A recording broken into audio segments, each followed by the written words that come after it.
Era l'any 1870. Jo era un gollat, cavaler.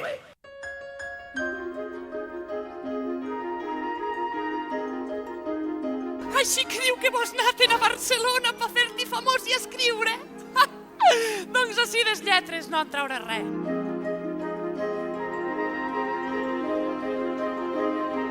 Cada nit, a boca foscant, agafa un drap, neteia les estels del cel fins que són ben espurlents.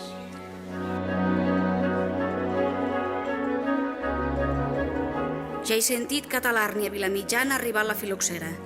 En 2 dies ja serà aquí, i sort que ja han fet la fenya més grossa.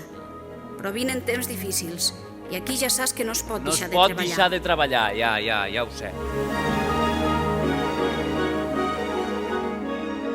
I com jo estava preocupat que la gent d'allà vingués sonant massa cap aquí i al final tots acabéssim parlant com els d'allà i ens oblidéssim de parlar pallarès.